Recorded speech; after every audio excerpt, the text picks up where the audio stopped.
Nicolas Chirac, bonjour. Merci d'avoir accepté notre invitation et bienvenue à la FinTech Fair. Bonjour et merci pour cette invitation et merci pour cette opportunité d'aborder les enjeux de technologie, d'environnement et de finance. Donc c'est des thèmes qui me passionnent et qui me font vivre depuis longtemps. Donc On est merci. impatients de les aborder avec vous. FinTech Fair, un podcast d'un genre nouveau qui donne la parole aux acteurs et innovateurs du secteur financièrement. Une parole libre mais surtout décomplexée. On va regarder avec vous différents aspects, on va les aborder de différentes manières dans le but de rendre l'information la plus accessible possible aux différents acteurs. Avant de commencer, je vous laisse vous présenter. Alors Nicolas Surac, ça fait 20 ans que je fais de la recherche appliquée dans les liens qui peuvent exister entre les questions environnementales et les questions économiques et financières.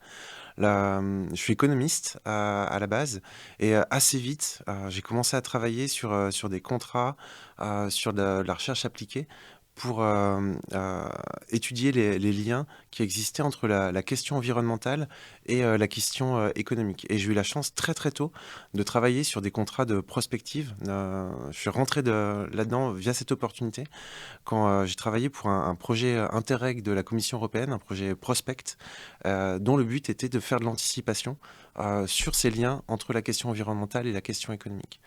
Depuis maintenant une dizaine d'années, je me suis davantage spécialisé sur les questions climatiques. Et je travaille plus particulièrement sur les enjeux du changement climatique au plan économique et financier, à la fois pour les entreprises, pour les industries, dont l'industrie financière et la question des valorisations aussi qui est passionnante.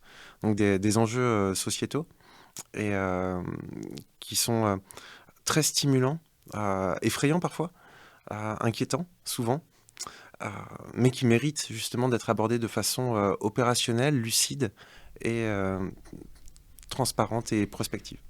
Alors c'est vrai qu'on a de plus en plus d'invités qui sont venus et qui vont venir, qui font le lien entre développement durable et finance. Pourquoi selon vous? Pourquoi est-ce qu'il y a un peu cet attrait qui prend le dessus? C'est vrai que la finance, traditionnellement, c'est quelque chose de fermé, mathématique, et on voit qu'il y a un peu ce mélange sociétal, comme vous le dites. On peut dire que les gens comme vous et les invités qu'on a eus, c'est des grands rêveurs finalement qui osent ce pari-là. Qu'est-ce qui fait que?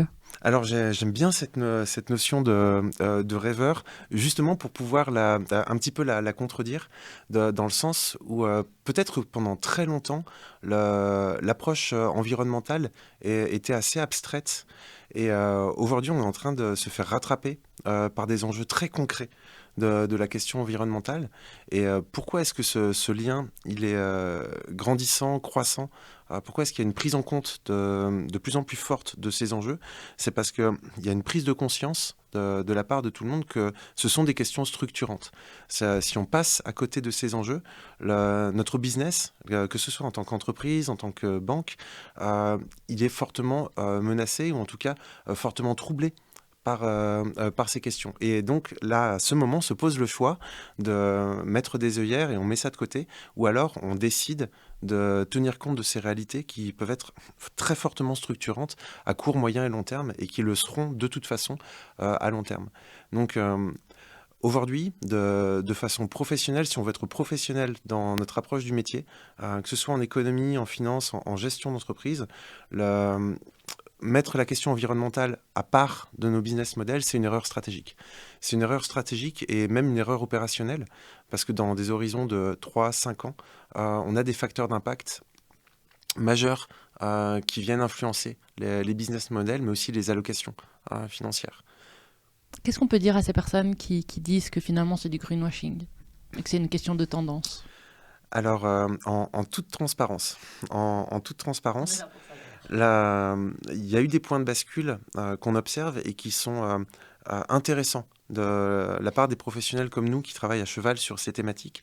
Pendant très longtemps, la question environnementale a été gérée, que ce soit dans des institutions financières ou dans des entreprises par des services communication. Et de plus en plus aujourd'hui, on a des départements stratégiques, des départements gestion des risques qui prennent en compte ces dimensions. Le greenwashing, il existe encore, il va continuer à exister durant quelques années, mais la personne ou les départements au sein des entreprises, des banques qui traitent la question environnementale, elle va être déterminante justement dans l'approche plus ou moins de terrain, plus ou moins lucide de ces enjeux-là. C'est évident que tant que vous n'avez pas touché le niveau stratégique ou le niveau gestion des risques de département risk management d'une entreprise, il y a de fortes chances que la question environnementale, elle reste traitée en surface. Et je crois qu'il y a tout un écosystème qui est en train de se professionnaliser dans la prise en compte de ces enjeux, des nouvelles compétences. On voit de plus en plus de cadres qui viennent se former pour connaître ne serait-ce que quelles sont les variables les plus importantes, quels sont les ordres de grandeur, et, ce qui déclenche d'ailleurs assez souvent des chocs chez ces personnes quand ils prennent en compte la réalité des enjeux. Mais encore une fois, c'est une démarche professionnelle. Si vous voulez être pro aujourd'hui, vous devez être au clair sur quelles sont les variables, quelles sont les grandeurs, quels sont les enjeux. Adopter des œillères sur ces questions, c'est pénalisant potentiellement pour vous en tant que professionnel, mais pour votre organisation, votre structure, que ce soit entreprise, banque, et un très grand nombre de secteurs d'activité. Donc, et je trouve ça passionnant, la possibilité de pouvoir essayer en tout cas de construire des réponses opérationnelles de terrain à ces enjeux qui ne sont pas de la communication. Et je me permets de continuer sur ces éléments, mais la communication aujourd'hui, elle est pénalisante pour un nombre grandissant de structures et d'entreprises. Est-ce que vous avez entendu parler du prix Pinocchio ? Non. Tous les ans, il y a un prix Pinocchio qui est décerné par des organisations environnementales contre les entreprises qui font justement trop de greenwashing. Et, et ce prix Pinocchio, je pense qu'il n'y a absolument aucune banque, aucune entreprise qui a envie de pouvoir ou d'être associée à ce prix Pinocchio. Donc le greenwashing, il devient socialement, sociétalement, de moins en moins accepté. Je pense que les populations, mais aussi les clients, pas oublier que derrière les entreprises, vous avez des salariés, vous avez des clients, vous avez des investisseurs. Et des consommateurs. Et des consommateurs qui sont influencés par ces politiques et de plus en plus sensibilisés à ces approches. Et le greenwashing devient un risque significatif pour les entreprises. À double tranchant. Voilà, tout à fait. Raison pour laquelle, tant qu'il y a des choses qui sont trop floues ou pas évidentes à gérer pour les entreprises, on a parfois des phénomènes de recul maintenant. On a des entreprises qui arrêtent de communiquer parce qu'elles ont parfois peur de faire des communications qui ne soient pas en phase avec la réalité, alors qu'à la base, elles étaient de bonne foi. D'où ce travail, à mon avis, indispensable de prise en compte, de connaissance, d'apprentissage des enjeux, des variables, des temporalités. Quand vous êtes chef d'entreprise, quand vous êtes un investisseur, vous avez des craintes qui sont tout à fait légitimes. Et par exemple, c'est se positionner trop tôt sur un marché, se positionner trop tard sur un marché, se positionner de façon trop prudente ou au contraire trop avant-gardiste. Là, on parle de moyens financiers qu'on met sur ces thématiques. Et cet apprentissage, ces connaissances, elles permettent justement de faire des choix, des décisions un petit peu plus éclairées dans le positionnement sur la question environnementale. Et pour l'instant, indépendamment du greenwashing, je crois qu'il y a la communication d'entreprise, mais la thématique et la communication générale autour de l'environnement qui est de plus en plus centrale. Là, il y a 10 ans, personne ne savait ce que c'était qu'une COP, une conférence des parties organisée par les Nations Unies. Et aujourd'hui, à chaque COP, il y a les journaux qui en parlent, les ministres se déplacent, les entreprises aussi qui sont présentes sur place. Là, on sait que c'est un enjeu auquel on n'échappe pas. On n'échappe pas. Et on manque encore, par contre, de réponses opérationnelles qui sont au niveau.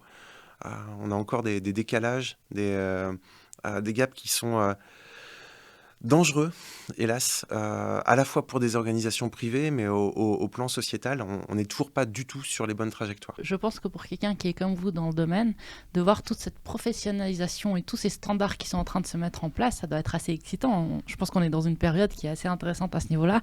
Ce qui est juste un peu dommage, c'est qu'on se dit mais pourquoi c'est pas arrivé plus tôt finalement? Parce que c'est vrai que, comme vous dites, on en parle dans les médias depuis un moment déjà, mais c'est presque dommage que ça arrive que récemment dans l'univers bancaire et financier.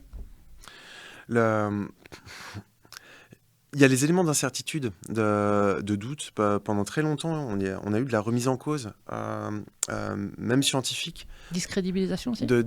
clairement, clairement, et qui était parfois volontaire, hein, ça a été prouvé, par rapport aux enjeux climat, parce que ce sont des facteurs de déstabilisation. La routine devient dangereuse. Ouais, ça remet trop de choses en question finalement. Oui. C'est un trop gros travail à faire. Oui.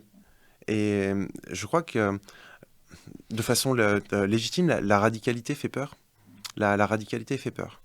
Et hélas, plus on attend, plus les choses vont devenir radicales, que ce soit en termes d'atténuation ou en termes d'adaptation aux enjeux du climat ou de la question environnementale en général.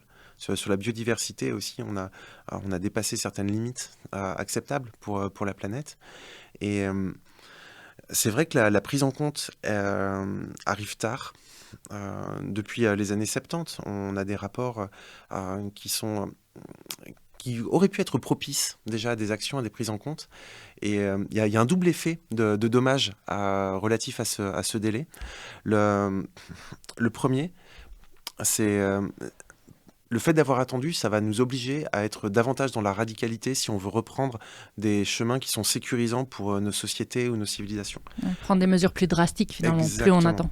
Plus on attend, plus les mesures vont devoir être radicales. Et là, pour les entreprises, les banques, les sociétés, les collectivités, mais même au plan individuel, au plan citoyen. La radicalité est pas facile à gérer, à anticiper, à expliquer. À faire accepter, à diffuser au sein d'une société. Donc même en termes d'efforts, je pense en termes d'efforts au niveau du travail, du temps, de l'argent que ça demande, c'est pas évident non plus. Non, clairement. Les remises en cause, c'est-à-dire qu'il y a des questions d'allocation de moyens aussi, des flux financiers qu'on doit rediriger vers certains secteurs qui bénéficient aujourd'hui de flux financiers où on sait que ça va se tarir sur certains secteurs d'activité. Je pense à l'automobile, l'aviation. Là, il y a des craintes qui sont totalement légitimes parce qu'on sait que les business models actuels n'ont pas d'avenir. Il n'y a pas de futur pour certains secteurs d'activité dans leur façon de fonctionner aujourd'hui. Ils ne sont pas pérennes. Exactement. Sustainable, comme on dit en anglais. Oui, là on retrouve cette notion de sustainability sur la question de la durée simplement. Et là, on arrive justement à cette question opérationnelle. On n'est plus en train de parler de volonté ou de déclaration spontanée, de lien à l'environnement. On est vraiment en train de parler de capacité opérationnelle. Et on est sur des secteurs d'activité qui sont menacés. Donc, c'est des choses qui sont complexes à aborder. C'est l'une des raisons pour lesquelles on a attendu cette difficulté de la radicalité. Et le deuxième motif, pour moi, c'est le temps de prise de conscience de l'étendue, à la fois en intensité, mais au plan géographique aussi des impacts. Il y a encore quelques années, quand on discutait avec des responsables d'entreprise ou des responsables financiers, pour eux, la question environnementale n'était presque pas une question. Et il faut du temps. Il faut du temps pour que des connaissances scientifiques ensuite arrivent vers le domaine opérationnel, vers le domaine financier qui n'est pas son cœur de métier. Et je pense que se mettre à la place des autres, ça aide peut-être à établir ces passerelles ou ces ponts. Parce qu'à partir du moment où vous êtes dans une entreprise, une institution qui fonctionne bien, qui dégage des revenus, qui a tendance à croître, c'est très difficile de vous remettre en cause. La remise en cause dans un système qui fonctionne bien ou dans un sous-système qui fonctionne bien, elle est très difficile. Pourquoi changer quand tout va bien ? Exactement, c'est exactement ça. C'est exactement ça. D'où l'intérêt de la prospective. Ça tombe bien parce qu'on allait l'aborder. Aujourd'hui, on va parler de finances et on va parler de prospective et de développement durable comme on vient de le faire.